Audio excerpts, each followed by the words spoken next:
Hello heroes and villains, welcome to Multiverse. So Batman Day is finally here, and sadly it can be described in one word: underwhelming. And sadly that word pretty much describes DC Universal 9 for the past year. I made a video about that about a year ago, or I mentioned that in a few videos about a year ago, that uh, after the House of Legends, DC Universal 9 has been struggling a little bit. And after not getting an episode for the House of Legends, although we did get to save the universe for a while, I mentioned that in a few videos last year, how sadly they were struggling a bit since the House of Legends. They were struggling a little bit. Already before the House of Legends, we knew that the devs were short-staffed. But when they decide to go ahead and give us the House of Legends, and even worse, when they decide to add the stat clamp probably was a huge amount of work. They had to pretty much rebalance the whole game, and they had to do that to do a couple of passes to try to fix the clamp afterwards. So the stat clamp required a lot of work from the devs. So we've been seeing for the past year some pretty underwhelming rewards from the various events. Like the winter seasonal, the rewards were very underwhelming. The same with the anniversary event. So already they've been struggling to create new assets for the game and to create content for the game. And even worse, earlier this summer, late spring, early summer, there's a whole bunch of devs that left. Jackster left. There's a handful of devs, if not more, that left with him. So already even before that, DC Universe Online was struggling a bit. We're struggling when they released the Legion of Doom DLC. So they pretty much needed a home run to be able to please people, at least a little bit. And sadly, Dark Knights was not the home run we were hoping for. And even worse, the worst that could happen happened afterwards. There was no DLC after Dark Knights. The next DLC will only be in October, and that was again very disappointing. The next DLC has to be a hit because people are a bit tired of getting reused assets and the underwhelming content. So my guess is right now DC Universe Online struggles to create new assets. We see that even with the new time capsule. The new time capsule is a bunch of reused assets, as if they have no one in house right now who can actually create new assets, or whoever they have that can create new assets are doing that for the next DLC. So sadly, what did we get for Batman Day this year? What we pretty much got is the Batman Ally. You have to buy the Batman Ally for 25 bucks on the marketplace, 22.50 if you are a subscriber. You can also buy it for 500 source marks from the Cyborg vendor. But if you buy it on the Cyborg vendor, you buy it only for the one character. If you buy it on the marketplace, you buy it for every single character in your account. As you guys know, I have a lot of characters, so for me it makes more sense to just buy it from the marketplace, and then I can redeem it for all my characters. So if I go to redeem claim, so let's redeem the Batman Ally. I made a video already about the Batman Ally, although there was a few changes that were made, but basically the compatibilities is pretty much the same. I thought they would fix the animation a bit. The animation, especially the end of the animation when the character leaves, was a bit clunky.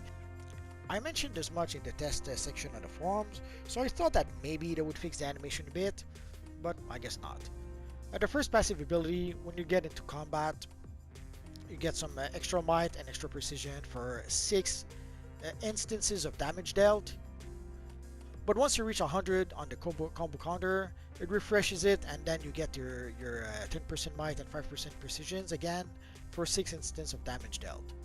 So you get the ability at the start of the battle, but you can also refresh it by reaching 100 on the combo counter.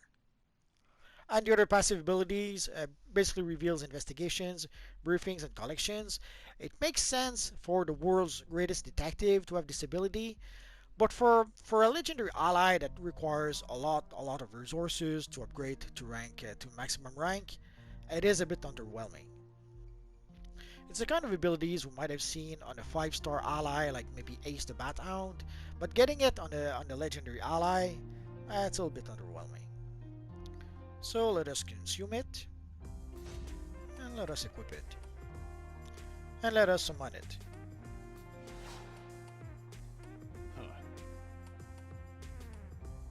The Batman of Two Worlds. I've been watching you. Keep up the good work. He's so nice. This is the animation I thought was a bit clunky. The end animation when he throws down the Batarang. He could have bent forward a bit more. When he could have followed through the movement a bit more as he throws the, I assume, small grenade on the ground. Oh well. And sadly, the other rewards we got for Batman Day. are the Batman t-shirts that were added to the Dr. Fate vendor. So you can see you can get them for 200 Fate tokens each. Again, sadly, only reused assets. Although it is nice for people who missed out on those t-shirts for the previous years. Now let's take a quick look at the t-shirts for people who did not see them. So we have the Batman Day 80 year anniversary t-shirt. We have the Bat Swarm t-shirt. Pretty cool t-shirt. I made a pretty cool alternate version of Batman Beyond using it at some point. We have, of course, the Bat Signal t-shirt. And we have the painted logo t-shirt. I made a video about those t-shirts, so if you want to know more, go watch that video. So there you go, guys. So this is Batman Day for this year. Hopefully next year will be much better than this. It shouldn't be too hard to do better than this year, but you never know. And sadly, we kind of feared this. We saw an announcement where they kind of showed that what they would add for Batman Day for games like Fortnite or Injustice 2, the mobile version of Injustice 2. So, and there was no mention of DC Universe Online at all. We were hoping against hope that maybe they were trying to save the surprise, but it would seem that no. So this year, the Batman Ally is pretty much the only new thing we have. Don't do something you'll regret.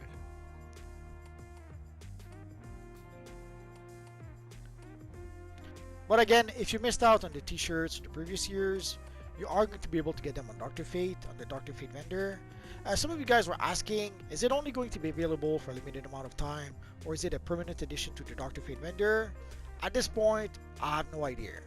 I guess we're gonna have to wait and find out. If early October the t-shirts are still on the Dr. Fate vendor, we could assume that these will be a permanent addition to the game. I guess we're gonna have to wait and see.